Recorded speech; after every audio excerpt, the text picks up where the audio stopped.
I'm David Goforth with the Cooperative Extension Successful Gardener. Today I want to talk a little bit about rainwater harvesting. And when you start talking about rainwater harvesting, one of the names that comes up is Sean Hatley.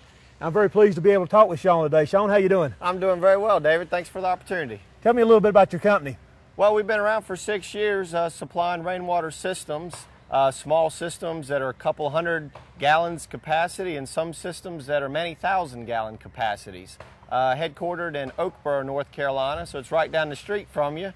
And we've been serving the larger southeast area now for 6 years. Where did the Blue Ridge Atlantic Enterprises, where did that name come from? We started off as more of a regional company servicing customers from the Atlantic coast to the Blue Ridge Mountains, and we've been able to expand on that. Yes, and you do both residential and commercial? Yes, sir. We supply systems that accommodate residential uses, commercial and industrial. Some of our systems are servicing military bases. Really? As far as a homeowner is concerned, what are some of the uses for a cistern or the uses for a rainwater harvesting system? Generally, we are capturing rainwater to supply non-potable uses. That means uses where you would not be drinking the water. That includes landscape irrigation, garden hose bibs, toilet flushing, and some projects allow us to do it for fire suppression, fire protection. Wow. The other concern that homeowners have with, or the other concern that I see out there is the looks of how these things are integrated into the landscape. Let's take a look at one that you've got right here. Definitely. Aesthetics are an important consideration in any project. And so you have a couple of options with rainwater harvesting and storage. You can have an above ground tank or you can have a below ground tank. In this specific project, the homeowner went with a 3,000 gallon above ground tank. And one way to dress up the big black tank was to put a wood wrap around it, which they could stain it. And this one here is collected from the roof of this particular house? Yes, this house has the potential to capture about 80,000 gallons of water annually. And so all the downspouts come over, are stored in this 3,000 gallon tank, and then we pump the water from here for primary landscape irrigation and also flushing the toilets indoors. That's one of the things I noticed is last year when the drought came and they lost their grass, they went back with plants. They did not go back with the grass. So. Yes, the homeowner here is very excited about reducing the amount of irrigation water required, and so they've taken out quite a bit of their turf grass and instead replaced it with native grasses, wildflower mix, other things for wildlife. Quite a bit of that. To get that established, they're using this rainwater, and then they'll look at more just using it for laundry and things once this is established, I assume. Definitely. This specific project is not tied into the laundry, but they definitely use about all of this water during summer months for landscape irrigation. What kind of pump system does it take to pump it back into this? And this is an automatic pump system. It's a small submersible pump, 1 horsepower, has an automatic pump control. So basically, anytime the irrigation system turns on, there's always pressurized water. It supplies as much pressure that the city supplies at the street. So you'll never have a problem with water dribbling out of your hose versus water spraying out of your hose. What are the critical things in making one of these systems work in your mind? When you're thinking about rainwater harvesting, you need to think holistically about the entire project. So you need to consider how you're going to collect the water, what is the roof surface, whether it's going to be metal roofing versus asphalt shingle roofing. All systems filter the water before you store it. So you filter it to remove leaves, twigs, bugs, that kind of thing out of the water. Storage, there's several considerations if you're going to store the water above ground or you're going to store the water below ground. Capacity, how big should my tank be, because storage is your #1 cost in any project. Pump selection, having the right pump, and then any water treatment required, whether you're using it indoors or outdoors. And you think holistically, a complete system. Have you done any systems that have went all the way to potable water? We have supplied equipment for folks who use that water as a supplemental water source to an existing water source like a spring or a well. That's more common up in the mountains where wells are going dry on certain mountain ridges, and folks are looking for an alternative or supplement to, say, a low-producing well that may only yield 1 to 2 gallons per minute.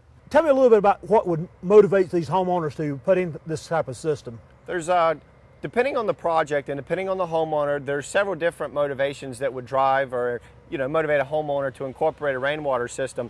One is definitely utility savings. If you can imagine the ability to capture almost 80,000 gallons of water and use that for landscape irrigation, you can save a significant amount in terms of anywhere from 30 to 65% on your water bill. In the case of builders and developers, there are new restrictions or regulations in place that require those folks to manage all stormwater runoff on site.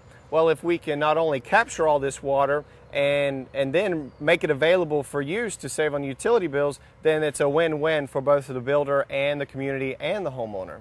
It took me a while to really understand that water in a creek is a problem. I thought water, it runs in the creek, water's supposed to be in the creek, but it is actually an environmental problem. One of the #1 pollutants in our streams and lakes is sediment. And the only way sediment gets to our lakes and streams is through runoff. And so you're going to see a lot more regulations that say during construction and after construction, we must find ways to capture this water, store it, and then as we reapply it in the landscape in the form of irrigation, the water has a better chance of infiltrating and then naturally migrating to the stream. So we're not removing it from the water cycle, we're just putting it back into the cycle at a rate which nature can absorb it. Yeah, then the scouring, when it gets in the stream and starts scouring out the sides, that's the sediment, and that's a problem too, and we've seen that, and it's turning our lakes into swamps in some cases. So. It's a problem. Well, Sean, let's go take another look at another system that you've got installed here. Okay, Sean, I see the intake here, and then this is the overflow here. That's one thing a lot of homeowners don't think about is no matter how big your system is, you've got to plan for the overflow. That's correct. You got to plan for times when the tank is full, that the amount of water that's entering the tank can leave the tank through an overflow. So no matter what size system you have, always plan for an overflow. And I see you've got this going on down the hill away from the homeowner's house or anything. That's another consideration there. Now, is this part of the system here? Yeah, this is basically house for some of the controls and all. So we have a filter in here, the pump controller, and our water meter here, so we know how much water we're saving. And right now the meter says it's they've saved over 62,000 gallons of water. So that's 62,000 gallons of rainwater. All right. Sean, can the condensation from the air conditioner or the heat pump go into a system like this? Yeah, this is an example here where they are capturing the condensate water, and it's as simple as putting it in a downspout in this case. To give you an idea, a house like this may generate in the peak summer months anywhere from 5 to 15 gallons per day. And like a Walmart store we did is generating upwards of 5,000 gallons of water a day that is just a condensate. Well, let's go take a look at this other system then. All right. Sean, where's the tank on this one? On this project, we're standing on top of the tank. Okay. We've got two 1,200 gallon tanks that are interconnected underground. So unlike the last project where you could see the tank, this project, they'll come in here and landscape around, put some mulch over these two risers, and the tank will be invisible. That certainly does take away one problem people have about the aesthetics of it, don't it? Oh, sure. Yeah, when you can drain all the water to a below ground tank, you definitely don't have to look at it. Well, Sean, this has really been an education for me, and I really appreciate you taking the time to educate us about this. Well, thank you for your interest in rainwater harvesting. In addition to the residential applications you've seen, it also makes sense to use these on commercial buildings. For example, the Senior Citizen Center here in Cabarrus County has got a 1,100 gallon tank that is hooked up to it, and they're continuing to work right now on one at the governmental center that will capture water off the roof there at the governmental center. If you're using one at home, your system may look more like this. This is one that's available from the City of Concord. And here you've got the container that the City of Concord is selling, and you can see how you can just move the downspout over to the top here and it'll go through the top. Had a question the other day asking about mosquitoes, and my understanding is that since this water here goes through this screen, the mosquitoes really won't go down through the screen to get to the water, and because the water is down below this screen, the mosquitoes really will not be a problem in this. And you can see the application again here. We've got an overflow.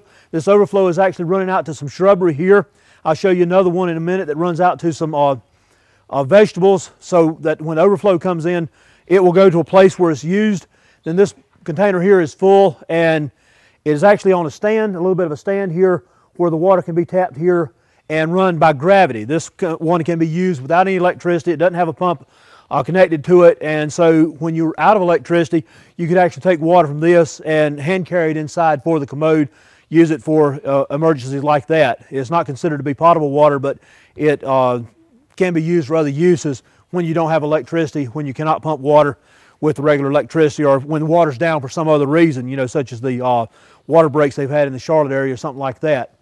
At this home here, we've actually, the individual's actually got 400 gallons of storage. So he's got 2 more of these containers here. So let's take a look at them. On this side, the individual's got the overflow where it runs out to a garden here and will keep the garden watered. So a little bit of rain that gives you an overflow will go to where it's needed the most. Once it gets in the garden, it goes through regular ditch irrigation so that it gradually runs down through the rest of the garden. And of course, this is designed where you can move it back when you need to come through here with a mower or something. It's easy to get an overflow because for every 1,000 square foot of roof, you can collect 600 gallons for every inch of rain. So this particular roof here, where the individual has 5,000 gallons or 5,000 square foot, a recent rain put 11,000 gallons onto this roof here. So you fill up the rain barrels very readily like this. Again, these rain barrels are available for sale by the City of Concord. You can give them a call at 704-920-5337. They also have some additional information on their website. If you've got any questions about utilizing rainwater or rain barrels, you can give me a call at the office. And until next time, plan and plant for a better world.